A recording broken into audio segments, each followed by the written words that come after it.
안녕하세요. 세상 모든 고양이와 집사님들의 행복을 연구하는 냥신냥왕입니다. 아, 오늘따라 우리 냥님 기분이 안 좋아 보이네요. 밥도 깨작깨작, 좋아하던 캣닙 쿠션도 거들떠보지 않고 구석에 웅크리고만 있어요. 이럴 때 우리 집사님들 마음 타들어가죠. 어디 아픈가? 병원 가야 하나? 온갖 걱정이 머릿속을 스쳐 지나갑니다. 그러다 문득 이런 생각이 들죠. 내가 머리 아플 때 먹는 약 아주 조금만 떼서 주면 괜찮지 않을까? 사람은 먹어도 되는데 작은 고양이니까 더 조금만 주면. 혹시 이런 생각 한 번이라도 해보셨나요? 만약 그러셨다면 오늘 영상은 정말 목숨 걸고 보셔야 합니다. 그 사소한 생각이 우리 고양이를 무지개 다리 너머로 보낼 수 있는 끔찍한 실수라는 사실을 알려드릴 거거든요. 시작하기 전에 여러분의 소중한 반려묘, 이 말썽쟁이들의 이름은 무엇인가요? 댓글로 마구마구 자랑해주세요. 자, 본격적인 이야기에 앞서서 우리 고양이들이 왜 작은 사람이 아닌지부터 확실히 짚고 넘어가야 해요. 많은 분들이 고양이를 사람 아기처럼 생각하는 경향이 있는데 이건 정말 큰 오해입니다. 고양이는 완전히 다른 대사 시스템을 가진 우리와는 다른 종이에요. 특히 가장 큰 차이점은 바로 간에 있습니다. 사람의 간은 들어온 여러 가지 물질, 특히 약 성분을 분해하고 해독하는 아주 정교한 화학공장 같은 역할을 하죠. 이 공장에는 글루크론산 포합이라는 아주 중요한 해독 시스템이 있는데 고양이는 이 시스템이 거의 작동하지 않아요.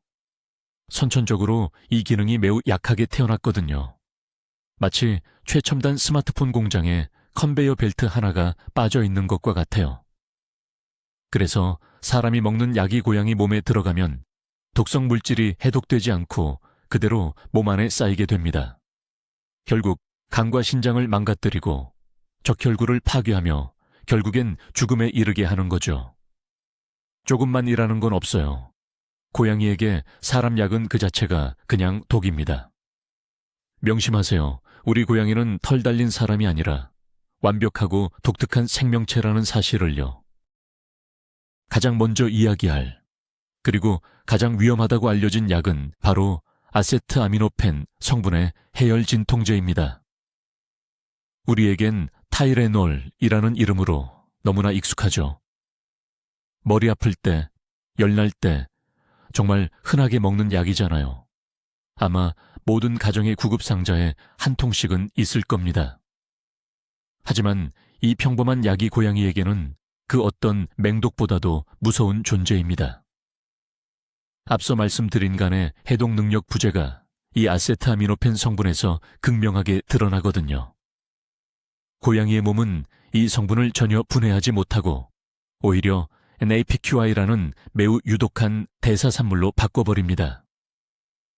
이 독성 물질은 고양이의 적혈구를 무차별적으로 공격하고 파괴해요. 적혈구는 몸 구석구석 산소를 운반하는 택배기사 같은 역할을 하는데 이 택배기사들이 모두 파업해버리는 셈이죠. 몸에 산소가 공급되지 않으니 모든 장기가 서서히 기능을 잃고 멈추게 됩니다. 정말 무서운 건 고양이에게 치명적인 용량이 아주 적다는 거예요. 일반적인 타이레놀 한 알레이빌빌비론의 1,4조각, 아니 1,8조각만으로도 4kg 정도의 고양이는 죽음에 이를 수 있습니다. 우리가 무심코 바닥에 떨어뜨린 작은 약조각 하나가 고양이의 목숨을 앗아갈 수 있다는 뜻입니다. 그렇다면 고양이가 실수로 아세트아미노펜을 먹었을 때 어떤 증상이 나타날까요? 이 증상들을 미리 알아두는 것이 정말 중요합니다. 초기에는 기력이 없고 구토를 하며 침을 많이 흘릴 수 있습니다. 식욕도 완전히 잃어버리죠. 하지만 시간이 조금 더 지나면 훨씬 심각한 증상들이 나타나기 시작합니다. 가장 특징적인 증상은 얼굴, 특히 턱 주변과 앞발이 퉁퉁 붓는 안면 부종입니다. 몸속 적혈구가 파괴되면서 산소 공급이 원활하지 않게 되면 잇몸이나 혓바닥이 파랗게 변하는 청색증이 나타나기도 합니다. 숨 쉬는 것을 매우 힘들어하고 심박수도 급격하게 빨라집니다. 소변 색깔이 초콜릿색이나 갈색으로 변하는 것도 위험 신호입니다.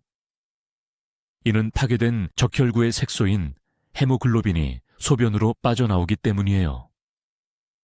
이런 증상들은 약을 섭취한 후 보통 4시간에서 12시간 이내에 나타나기 시작하며 한번 증상이 시작되면 상태는 아주 빠르게 악화됩니다. 만약 여러분의 고양이가 이런 증상을 보인다면 1분 1초가 급합니다. 괜찮아지겠지라고 생각하며 기다릴 시간이 전혀 없어요. 즉시 고양이를 들쳐 업고 가장 가까운 24시간 동물병원으로 달려가야만 합니다. 아세트아미노펜만큼이나, 아니 어쩌면 더 흔하게 저지르는 실수가 바로 비스테로이드성 소염진통제 NSAIDs를 주는 것입니다. 말이 좀 어렵죠? 쉽게 말해 이부프로펜이나 나프록센 같은 성분의 약들입니다. 에드빌, 브루펜, 이지엔축구 같은 약들이 여기에 속해요. 이 약들도 사람이 근육통이나 두통이 있을 때 정말 자주 찾는 약이죠. 이 약들은 통증과 염증을 유발하는 프로스타글란딘이라는 물질의 생성을 억제해서 효과를 냅니다. 하지만 문제는 이 프로스타글란딘이 통증만 유발하는 나쁜 녀석이 아니라는 점이에요. 위벽을 보호하고 신장으로 가는 혈류를 유지하는 아주 중요한 역할도 하거든요. 그런데 고양이는 이 약물에 매우 민감해서 적은 용량으로도 프로스타글란딘 생성이 과도하게 억제됩니다. 그 결과 위벽이 보호받지 못해 심각한 윗궤양이나 위출혈이 발생할 수 있습니다. 갑자기 피를 토하거나 새까만 혈변을 보는 끔찍한 상황이 벌어지는 거죠. 또한 신장으로 가는 피의 양이 줄어들면서 신장 기능이 급격히 떨어지는 급성 신부전이 올 수도 있습니다. 신장은 한번 망가지면 회복이 거의 불가능한 장기이기 때문에 이는 고양이에게 평생의 고통을 안겨주거나 사망에 이르게 할 수 있습니다. 비스테로이드성 소염진통제 NSAIDs. 중독 증상은 아세트아미노펜과는 조금 다르게 나타납니다. 가장 흔한 초기 증상은 위장관 문제예요. 식욕을 완전히 잃고 구토를 반복하며 무기력하게 축 늘어져 있습니다. 복통 때문에 배를 만지려고 하면 예민하게 굴거나 비명을 지를 수도 있어요. 위나장에 출혈이 생기기 시작하면 구토에 피가 섞여 나오거나 선홍색 또는 커피 찌꺼기 같은 색, 대변이 타르처럼 새까맣고 끈적하게 변합니다. 이는 혈액이 위산에 의해 소화되면서 나타나는 특징적인 증상이에요. 신장 손상이 진행되면 물을 평소보다 훨씬 많이 마시고 소변도 많이 보는 다음 단요 증상을 보이다가 신부전이 심해지면 오히려 소변을 전혀 보지 못하게 됩니다. 몸에 독소가 쌓이면서 경련이나 발작을 일으키기도 합니다. 이 약들은 특히나 위험한 것이 증상이 나타날 때쯤이면 이미 장기 손상이 상당히 진행되었을 가능성이 높다는 점입니다. 우리 고양이가 다리를 좀 저는 것 같은데 소염제 조금 먹이면 괜찮아지지 않을까? 이런 생각은 정말 위험합니다. 고양이 전용으로 처방된 안전한 소염제가 분명히 존재합니다. 반드시 수의사와 상담하셔야 합니다. 자, 그럼 아스피린은 어떨까요? 아스피린도 대표적인 비스테로이드성 소염진통제 NSAIDs 중 하나죠. 그런데 간혹 나이 많은 고양이의 혈전 예방이나 특정 질병 치료를 위해 동물병원에서 아주 소량의 아스피린을 처방하는 경우가 있습니다. 그럼 아스피린은 먹여도 되는 거 아니야? 라고 생각하실 수 있는데 여기서 가장 중요한 포인트는 수의사의 정확한 진단과 처방해 아주 엄격한 용량과 강역을 지켜서라는 전제 조건입니다. 고양이는 아스피린의 주성분인 살리실산을 분해하는 능력이 사람보다 현저히 떨어져서 체내에 약물이 훨씬 오래 머무릅니다. 사람이 아스피린을 먹으면 반감기가 약 6시간 정도인데 고양이는 무려 38시간에 달해요. 즉, 약효가 빠져나가는데 이틀 가까이 걸린다는 뜻이죠. 그래서 수의사들은 만약 아스피린을 처방하더라도 3일에 한 번 혹은 그보다 더 긴 강역으로 고양이의 체중에 맞게 아주 정밀하게 계산된 용량을 처방합니다. 집사가 임의로 사람용 아스피린을 쪼개서 먹이는 행위는 살인 행위나 다름없습니다. 용량 조절에 실패하면 앞서 말한 위장출혈, 심부전은 물론이고 급성 중독으로 인한 호흡 곤란, 경련, 혼수 상태에 빠져 사망할 수 있습니다.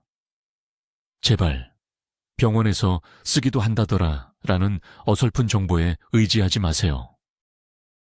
이제는 조금 다른 종류의 약으로 넘어가 보겠습니다. 바로 감기약입니다. 사람이 환절기만 되면 달고 사는 게 종합감기약이죠. 콧물, 기침, 발열 등 여러 증상을 한 번에 잡아준다고 광고하잖아요. 하지만 이 편리함 속에는 고양이에게 치명적인 독이 되는 성분들이 칵테일처럼 섞여 있습니다. 종합감기약에는 보통 앞에서 언급한 해열진통제 성분 아세트아미노펜이나 이부프로펜, 이의 기본적으로 들어있는 경우가 많습니다. 이것만으로도 이미 고양이에게는 사약이나 다름없죠. 그런데 여기에 더해 코막힘을 해결해주는 충혈 제거제 성분, 예를 들어 휴데페드린이나 페닐에프린 같은 것들이 포함되어 있습니다.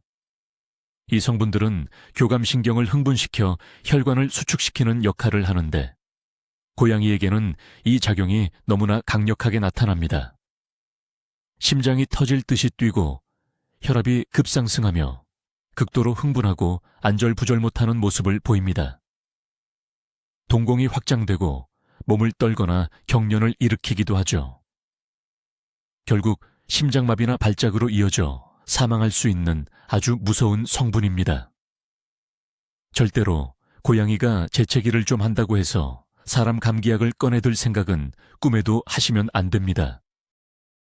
고양이가 불안 증세를 보이거나 스트레스를 많이 받을 때 사람이 먹는 신경안정제나 한구울제를 주면 좀 나아지지 않을까라고 생각하는 분들도 간혹 있습니다.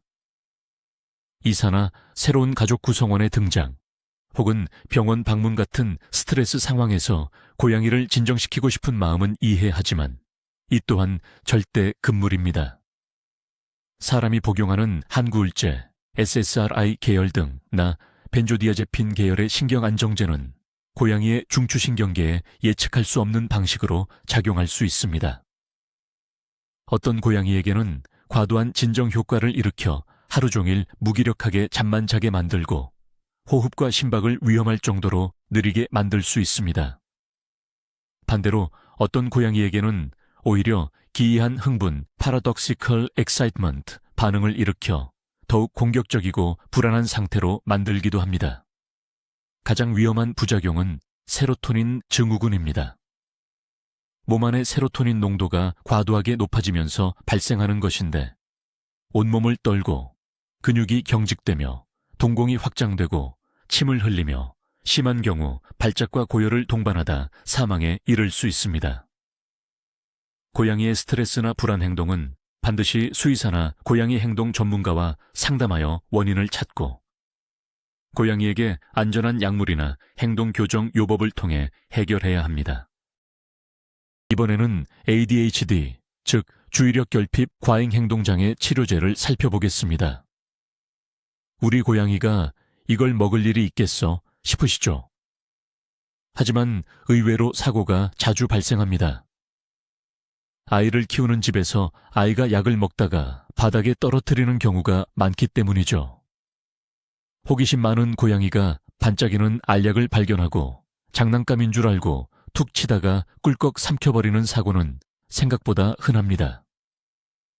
ADHD 치료제, 에더럴, 리탈린 등은 대부분 암페타민과 같은 강력한 각성제 성분입니다. 이 약들은 사람의 뇌에서는 집중력을 높여주는 역할을 하지만 고양이의 몸에 들어가면 그야말로 핵폭탄처럼 작용합니다. 소량만 섭취해도 중추신경계가 극도로 흥분하여 심각한 증상을 유발합니다. 고양이는 미친 듯이 울부짖으며 집안을 뛰어다니고 극도의 불안과 공격성을 보입니다. 심박수가 위험할 정도로 치솟고 혈압이 급상승하며 천이 40도 이상으로 오르는 고열 증상을 보입니다. 몸을 심하게 떨고 경련과 발작이 멈추지 않으며 결국에는 장기 부전으로 사망에 이르게 됩니다. 이 약물들은 중독 사고 발생 시 예후가 매우 나쁜 것으로 알려져 있습니다. 만약 가정에 ADHD 치료제를 복용하는 가족이 있다면 약 보관과 복용에 각별한 주의를 기울여야 합니다. 고양이의 발이 절대 닿지 않는 안전한 장소에 보관하고 약을 떨어뜨렸을 때는 온 집안을 뒤져서라도 반드시 찾아내야 합니다. 먹는 약뿐만 아니라 바르는 약, 즉 연고나 크림도 위험하기는 마찬가지입니다. 고양이 피부에 상처가 좀 났는데 사람 쓰는 연고 살짝 발라주면 되겠지라는 생각, 이것도 아주 위험합니다. 고양이는 그루밍을 하는 동물이잖아요. 몸에 뭔가 묻어있으면 혀로 핥아서 제거하려는 본능이 아주 강합니다. 즉, 피부에 발라준 연고는 결국 고양이의 입으로 들어가 먹는 것과 똑같은 효과를 내게 됩니다. 예를 들어 우리가 흔히 쓰는 스테로이드 연고 한 겸증 작용을 고양이가 핥아먹게 되면 구토나 설사, 위궤양 등을 유발할 수 있고 장기간 노출 시에는 쿠싱 증후군과 같은 심각한 호르몬 질환을 일으킬 수 있습니다. 항생제 연고 역시 고양이의 장내 유익균을 파괴하여 심한 설사를 유발할 수 있습니다. 특히 위험한 것은 일부 진통크림이나 파스에 포함된 비스테로이드성 소염진통제 NSAIDs 성분입니다. 플루르비프로펜 같은 성분이 함유된 관절염 크림을 바른 주인의 무릎을 고양이가 핥거나 부비는 것만으로도 급성 심부전으로 사망한 사례가 보고된 바 있습니다.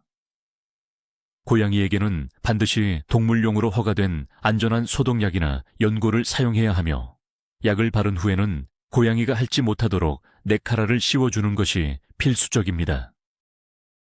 이쯤 되면 이런 반문을 하시는 분들이 있을 수 있습니다. 제 친구는 고양이한테 사람 약 먹였는데 멀쩡하던데요. 인터넷 커뮤니티 보니까 누가 먹여도 괜찮았다고 하던데요. 이런 카더라 통신, 정말 위험합니다. 이는 생존자 편향, survivorship bias이라는 논리적 오류에 빠지기 쉽기 때문입니다. 우리는 운 좋게 살아남은 사례만 보고 그 뒤에서 고통스럽게 죽어간 수많은 고양이들의 사례는 보지 못하는 것이죠. 똑같은 약, 똑같은 용량을 먹더라도 고양이의 체중, 나이, 건강 상태, 타고난 유전적 특성에 따라 반응은 천차만별일 수 있습니다. 어떤 고양이는 운 좋게 간 기능이 조금 더 좋아서 겨우 살아남았을 수도 있고, 어떤 고양이는 겉으로는 멀쩡해 보여도 이미 신장이나 간에 돌이킬 수 없는 손상을 입었을 수도 있습니다. 당장 눈에 띄는 증상이 없다고 해서 절대 괜찮은 것이 아닙니다. 고양이는 아픈 것을 숨기는데 도사입니다. 녀석들이 고통을 표현하기 시작했을 때는 이미 병이 상당히 진행된 경우가 대부분이죠. 단 한 번의 예외, 단 한 번의 괜찮았다는 경험담이 여러분의 고양이에게는 적용되지 않을 수 있습니다. 검증되지 않은 개인의 경험담을 믿고 여러분의 소중한 고양이의 목숨을 도박에 거시겠습니까? 그렇다면 고양이가 아플 때 우리는 어떻게 해야 할까요? 정답은 너무나도 명확하고 간단합니다. 바로 동물병원에 데려가는 것입니다. 이것이 유일하고도 절대적인 원칙입니다. 오늘은 너무 늦었으니까 내일 가야지. 조금만 더 지켜볼까? 이런 생각들이 상황을 악화시킬 수 있습니다. 특히 고양이가 구토를 반복하거나 밥을 전혀 먹지 않거나 숨 쉬는 것을 힘들어하거나 소변을 보지 못하는 등의 증상을 보인다면 이는 명백한 응급 상황입니다. 즉시 가까운 동물병원, 가능하다면 24시간 응급진료가 가능한 병원으로 연락하고 방문해야 합니다. 수의사는 고양이의 상태를 정확하게 진단하고 그에 맞는 가장 안전하고 효과적인 치료를 제공할 수 있는 유일한 전문가입니다. 고양이의 몸무게와 상태에 맞춰 정확한 용량의 약물을 처방해 줄 것입니다. 요즘은 고양이 전용으로 개발된 훌륭한 약들이 아주 많습니다. 안전성이 검증된 진통제, 소염제, 항생제, 구토 억제제 등 모든 것이 준비되어 있습니다. 집에서 어설픈 민간요법이나 위험천만한 자가 진료를 시도하는 것은 시간과 돈을 낭비하고 결국 고양이의 생명을 위협하는 결과를 낳을 뿐입니다.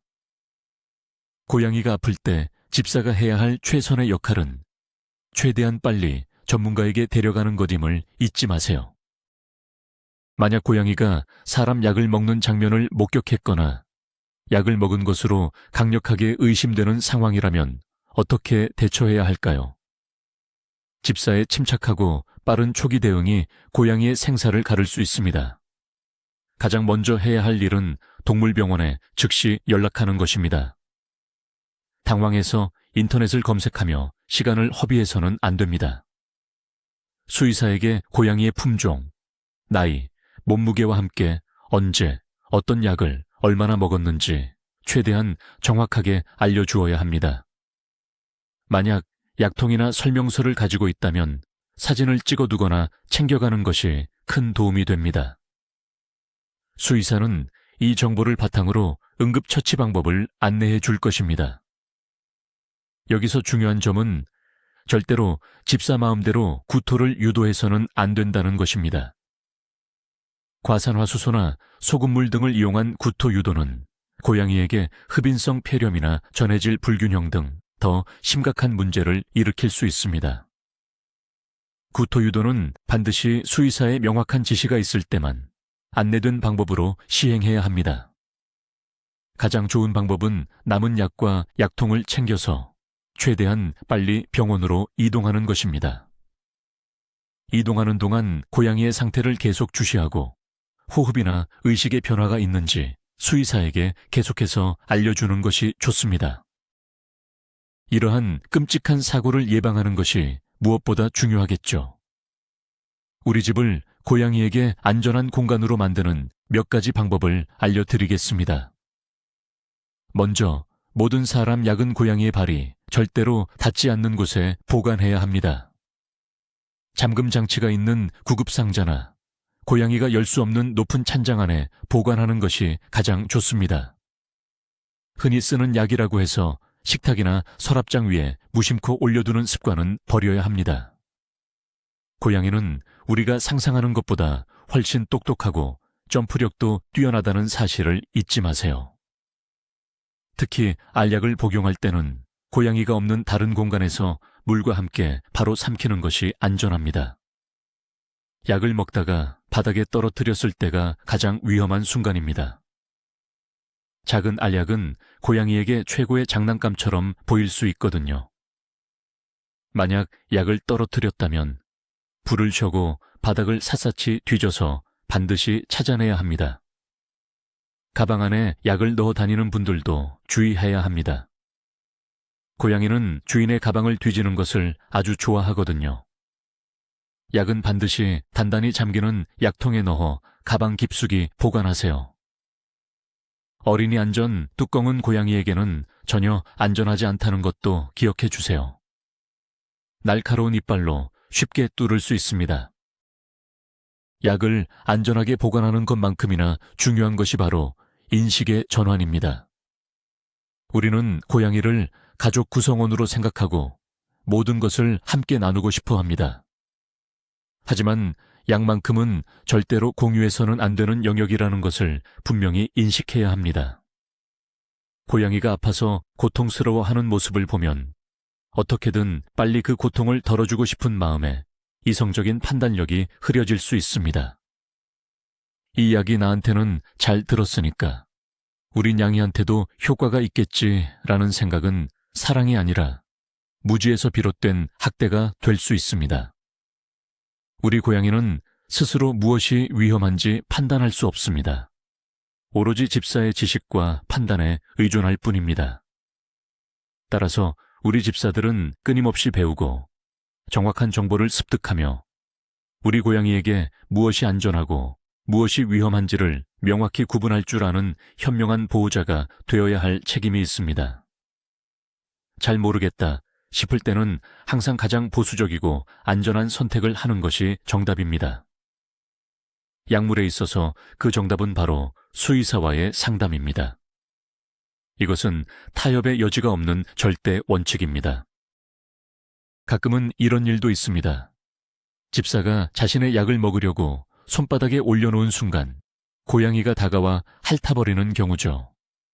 혹은 약의 꿀이나 다른 맛있는 것을 발라두었는데 고양이가 냄새를 맡고 와서 핥아먹는 사고도 발생할 수 있습니다. 이는 고양이의 호기심 많은 성격 때문에 발생하는 예측 불가능한 사고 중 하나입니다. 또한 정신없이 바쁜 아침 시간에 약을 챙겨 먹다가 자신도 모르게 알약 하나를 바닥에 흘리고 출근하는 경우도 있을 수 있습니다. 혼자 남은 고양이는 온 집안을 탐색하다가 그 알약을 발견하고 반짝이는 새로운 장난감에 이끌려 입에 넣게 될 수도 있죠. 이처럼 우리가 아무리 조심한다고 해도 사고는 정말 눈 깜짝할 사이에 일어날 수 있습니다.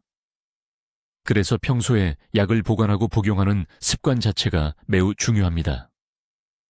아예 약을 먹을 때는 고양이를 다른 방에 잠시 격리한다와 같은 자신만의 규칙을 만드는 것도 좋은 방법입니다. 나는 절대 그런 실수 안 해 라고 자만하지 마세요. 단 한 번의 부주의가 평생의 후회로 남을 수 있습니다. 항상 최악의 상황을 가정하고 그 가능성을 원천적으로 차단하는 노력이 필요합니다. 고양이의 통증을 알아차리는 것은 생각보다 어렵습니다. 고양이는 야생의 본능이 남아있어 자신이 아프다는 것을 약점으로 여기고 최대한 숨기려고 하기 때문입니다. 따라서 집사는 평소 고양이의 행동을 유심히 관찰하고 미묘한 변화를 감지해내는 매의 눈을 가져야 합니다. 평소보다 활동량이 줄었나요? 높은 곳에 잘 올라가지 못하나요? 식사량이나 음수량의 변화가 있나요? 화장실을 가는 횟수나 소변, 대변의 상태는 어떤가요? 그루밍을 평소보다 덜 하거나 혹은 특정 부위만 과도하게 할지는 않나요? 잠자는 자세가 바뀌거나 구석에 숨으려는 경향이 강해졌나요? 이런 사소한 변화들이 모두 고양이가 보내는 통증의 신호일 수 있습니다. 이러한 신호를 발견했을 때 섣불리 자가 진단을 내리고 사람 약을 찾아서는 안 됩니다. 대신 그 변화들을 날짜와 함께 꼼꼼하게 기록하여 동물병원을 방문할 때 수의사에게 전달하는 것이 훨씬 더 현명한 대처법입니다. 정확한 관찰 기록은 수의사가 질병의 원인을 찾는데 아주 중요한 단서가 되기 때문입니다. 집사의 역할은 의사가 되는 것이 아니라 최고의 관찰자이자 기록자가 되는 것입니다. 수의사는 단순히 아픈 동물을 치료하는 사람을 넘어 우리와 고양이의 행복한 반려생활을 돕는 최고의 파트너입니다.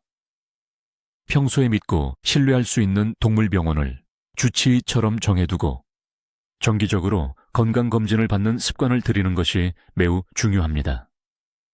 정기적인 검진을 통해 고양이의 기저질환이나 건강 상태를 미리 파악해두면 갑자기 아플 때 더욱 빠르고 정확한 대처가 가능합니다.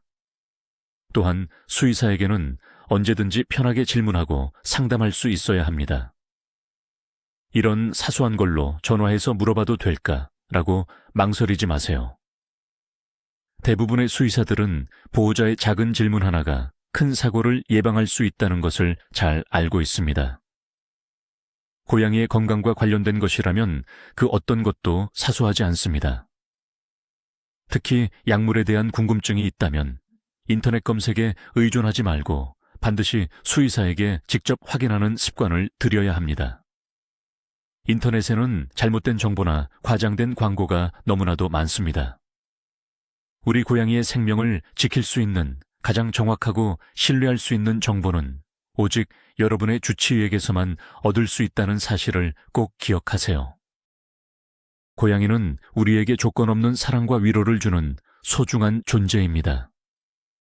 녀석들의 작고 따뜻한 몸, 골골거리는 소리, 말랑한 젤리는 우리의 힘든 하루를 치유해주는 마법 같은 힘을 가지고 있죠. 이 작은 생명체는 자신의 모든 것을 우리에게 의지하고 있습니다. 건강, 안전, 행복, 그 모든 것이 전적으로 우리 집사들의 손에 달려 있습니다. 그렇기 때문에 우리는 더 큰 책임감을 가져야 합니다. 사람 약을 무심코 건네는 행위는 그 책임감을 방치하는 것과 같습니다. 조금 괜찮아지게 해주려는 선한 의도였을지라도 결과적으로는 고양이에게 끔찍한 고통을 주고 생명을 앗아가는 행위가 될 수 있다는 것을 우리는 오늘 배웠습니다. 사랑한다면 더 많이 알아야 합니다. 사랑한다면 더 조심해야 합니다. 우리 고양이가 보내는 작은 신호에 귀 기울이고 아플 때는 가장 안전하고 확실한 방법으로 그들을 지켜주는 것. 그것이 진정한 집사의 사랑 표현 방식일 것입니다. 특히 초보 집사님들이 이런 실수를 하기 쉽습니다. 고양이를 처음 키우게 되면 모든 것이 낯설고 어렵게 느껴지죠. 고양이가 조금만 이상한 행동을 보여도 내가 뭘 잘못했나 하는 죄책감과 불안감에 휩싸이기 쉽습니다. 이런 불안한 마음이 빨리 해결하고 싶다는 조급함으로 이어지고 결국 사람 약에 손을 대는 잘못된 선택으로 이어질 수 있습니다. 하지만 기억하세요. 처음부터 모든 것을 잘하는 집사는 세상에 없습니다. 누구나 실수를 통해 배우고 성장합니다. 중요한 것은 생명과 직결되는 치명적인 실수를 하지 않도록 미리 배우고 예방하는 것입니다.